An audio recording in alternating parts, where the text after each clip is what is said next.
Dear students, I welcome you to the e-learning program through ePG Pathshala. I am Dr. K. Pandima Devi, working as Associate Professor in the Department of Biotechnology, Alagappa University, Karaikudi. We are going to discuss about the free radicals with special reference to its sources and types. I will explain about what free radicals are and how they are generated in our system. As you know, different types of free radicals are generated, which plays a dual role in our system. Some are beneficial and some causes damages to the major macromolecules of the cell and lead to the development of many diseases. In this session, we will learn about the sources and types of free radicals, which are either beneficial or act as initiating factors for the development of many cellular damages. First, we will see an overview on what free radicals are, and then we will discuss about the beneficial and damaging role of free radicals and the antioxidants, which are the protective mechanisms against free radicals, and then we will discuss about the types and sources of free radicals. To begin with, let us see about what free radicals are.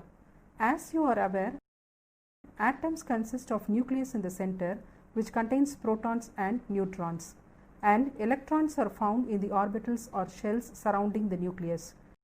When an atom is present at the ground state, it will be most stable and all the electrons will be at the lowest possible energy levels. Electrons will fill the innermost shell and then the outer shells. The outermost shell of the atoms in the ground state will have two electrons spinning on opposite directions. Atoms will try to retain its stability by either losing an electron and emptying its outer shell, or gaining an electron and filling its outer shell, or forming bonds with other atoms and sharing its electron so that its outer shell is complete. But under certain conditions, atoms are produced with unpaired electron in the outer valence shell, which are termed as free radicals. Because of the presence of unpaired electron, the free radicals are highly reactive. The free radicals theory of oxygen toxicity was proposed in 1954 by Gersham, which defines that the toxicity of oxygen is due to the formation of free radicals. Later on, many scientists have contributed for defining the role of free radicals in biological systems, including the concept that free radicals are produced during cellular processes. The important properties of free radicals are: the first one is, since the free radicals have the ability to either donate an electron or extract an electron from other molecules, they can act either as an oxidant or a reductant. And secondly, due to their high reactivity, they have a very short half-life.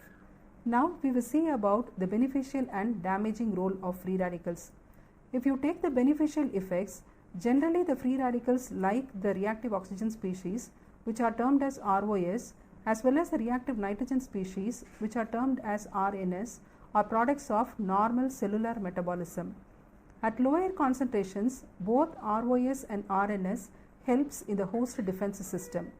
Generally, the phagocytic cells like neutrophils, monocytes and macrophages, on phagocytosis of the pathogenic organisms, consume oxygen and produces reactive oxygen species, which is called as respiratory burst. The enzyme NADPH oxidase reduces oxygen to superoxide anion, which further forms hydrogen peroxide mediated by the enzyme superoxide dismutase or hydroxyl radical. The other toxic products which are formed, like the Singlet Oxygen and Nitric oxide, which is produced in the macrophages, also combine and attack the pathogens. The other beneficial effect of the free radicals include their role in induction of mitogenic response and signal transduction. For example, nitric oxide acts as an intercellular messenger and modulates blood flow, thrombosis and neural activity.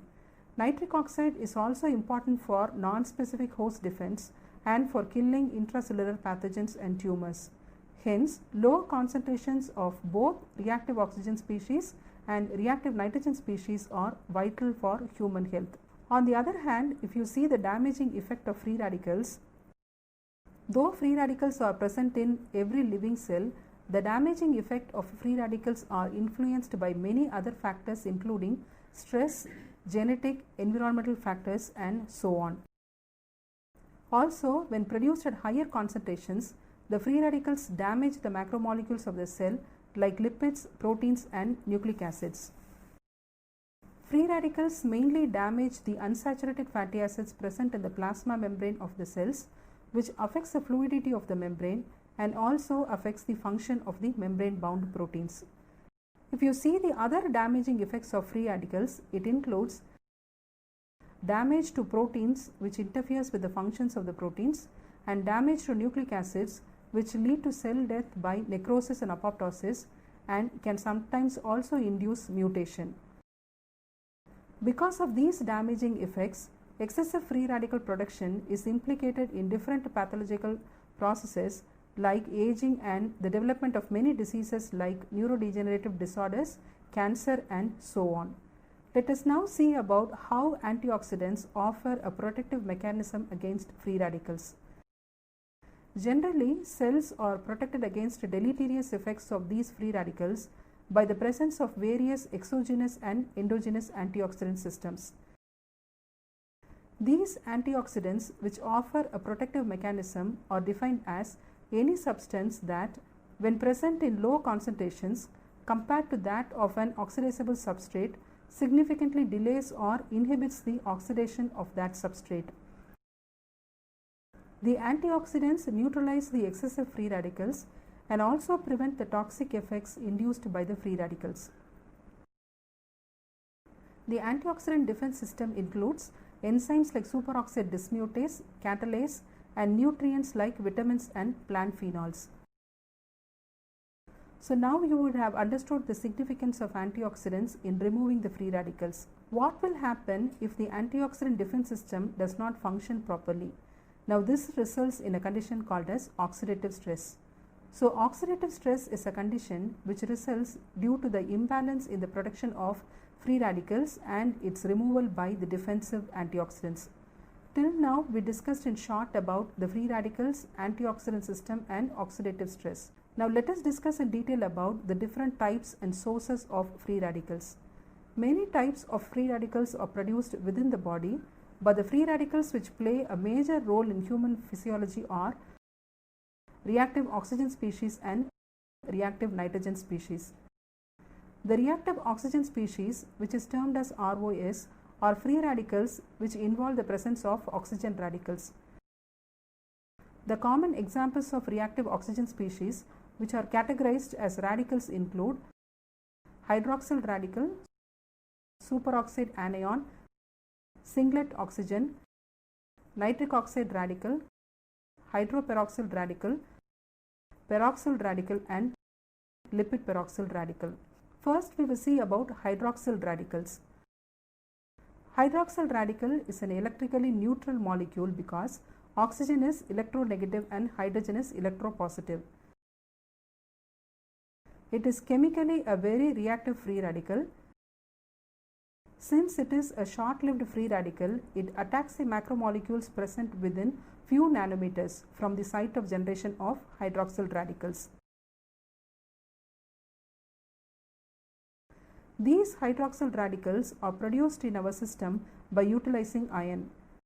Generally, superoxide anion and hydrogen peroxide have poor solubility in aqueous solutions. Hence, it is generally believed that the toxicity of superoxide anion and hydrogen peroxide in living organisms is mediated through the production of hydroxyl radicals.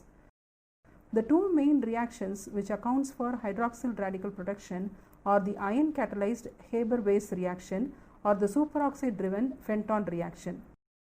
Considering the Fenton reaction, the production of hydroxyl radical depends upon the availability of iron as the metal ion catalyst. Under normal conditions, iron will be bound to transport and storage proteins like transferrin, ferritin, lactoferrin and so on, so that free iron will not be available for hydroxyl radical production. Whereas in conditions like iron overload diseases, it is necessary to check the availability of free iron in the human body. Iron accumulation has been observed in certain neurological disorders. Hence, iron-induced hydroxyl radical production has also been linked with the pathogenesis of such chronic diseases.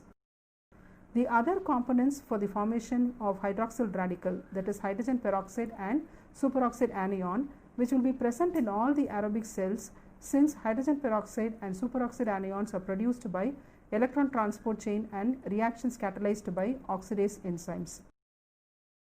The hydroxyl radicals which are produced can also react with other radicals and non-radicals like superoxide anion, hydroperoxyl radical, hydroxyl radical, nitric oxide and nitrogen dioxide.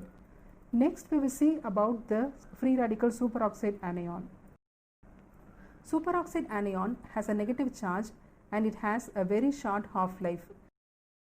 They have very limited diffusion, hence act in regions closer to the site of production. Since it cannot diffuse through the membrane, they cannot act as signaling molecule. There are many sources for production of superoxide anion in our system. Oxygen is an important component of all aerobic organisms.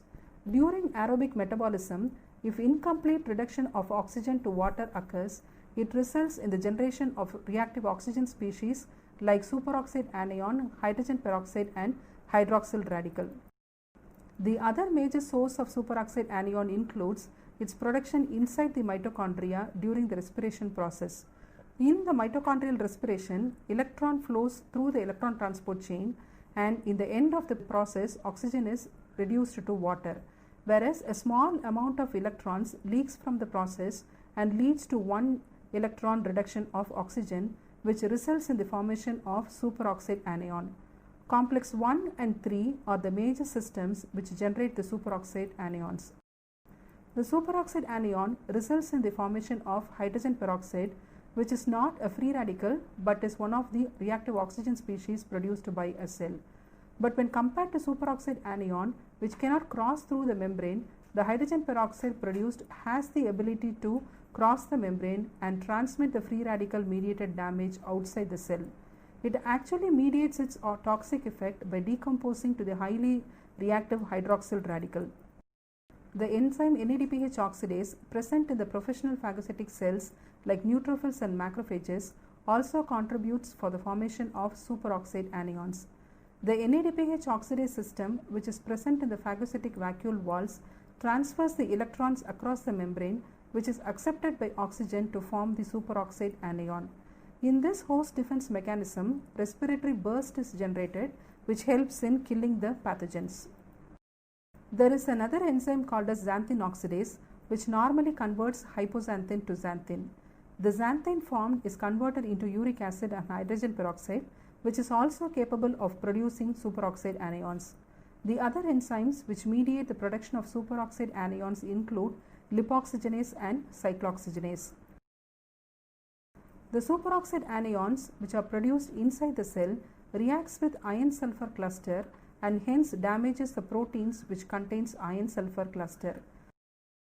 Generally, in the reducing environment present inside the cell, superoxide anion act as an oxidant and target small molecules like catecholamines and iron-sulfur cluster containing enzymes like 6-phosphogluconate dehydratase, dihydroxy acid dehydratase, aconitase, fumarase A and B and so on. Oxidation of these enzymes by superoxide anion makes the iron-sulfur cluster unstable, which makes the loss of ion. Iron which is released reacts with hydrogen peroxide or alkyl hydroperoxide and leads to the formation of hydroxyl radical or alkoxyl radical. These potent oxidants oxidizes the macromolecules inside the cell like nucleic acids, proteins or phospholipids. Our system has an enzyme named as superoxide dismutase which defends against the superoxide ions produced in our system. Next we will see about the free radical singlet oxygen. It is a highly reactive and diffusible reactive oxygen species. What is the important process which releases singlet oxygen in our system? It is an important defense mechanism which all of you know called as phagocytosis. During phagocytosis, the activated phagocytic leukocytes release reactive oxygen species suddenly, which is called as respiratory burst. The enzyme myeloperoxidase present in the activated leukocytes produce hypochlorous acid which reacts with hydrogen peroxide and forms singlet oxygen.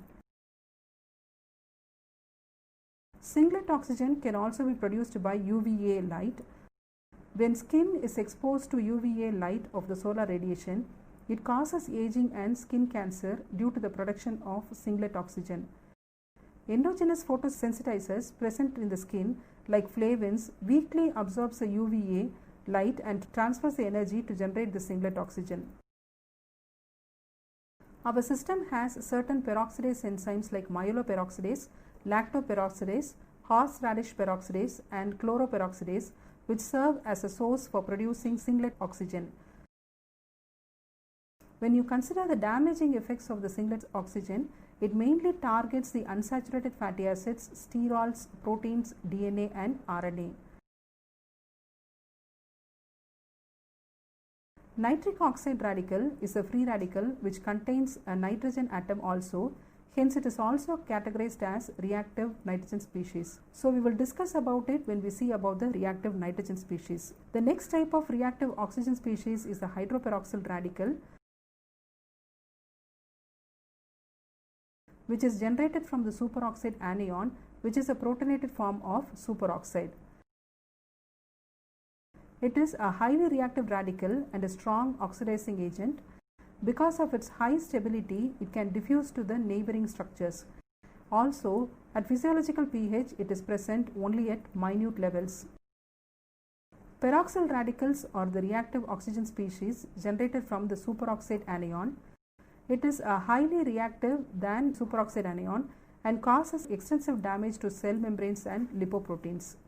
In addition, peroxyl radicals are involved in DNA cleavage and protein backbone modification. It also synergistically enhances the induction of DNA damage by superoxide anions. Lipid peroxyl radicals are another type of reactive oxygen species involved in an important process called as lipid peroxidation, in which the lipid radicals are formed, ultimately resulting in the destruction of membrane lipids. The unsaturated fatty acids rather than the saturated fatty acids are more prone for lipid peroxidation due to the presence of double bond. If the methylene group is present adjacent to the double bond, it makes it weaker and more susceptible for hydrogen abstraction. The reaction is initiated by the abstraction of hydrogen atom from the lipid and formation of the carbon-centered radical. The reaction is propagated by the combination of carbon-centered radical with oxygen to form the peroxyl radical. Peroxyl radical further abstracts hydrogen from the other polyunsaturated fatty acids and start a chain of reaction. The reaction is terminated by the combination of the lipid peroxyl radical to form the non-radical compounds. So far we have been discussing about the various reactive oxygen species.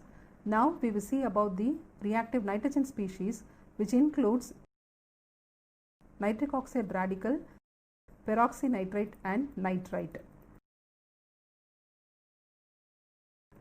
Nitric oxide radical is a gaseous free radical. This relatively stable free radical has one unpaired electron.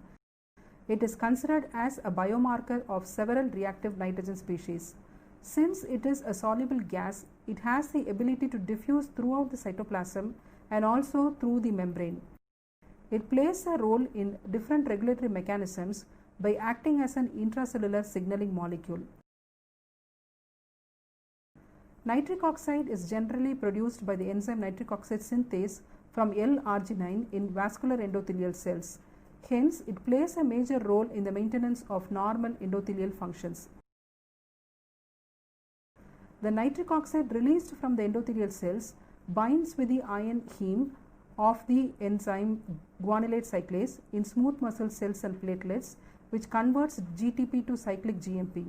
The cyclic GMP, which acts as a second messenger, helps in smooth muscle relaxation and inhibition of platelet aggregation.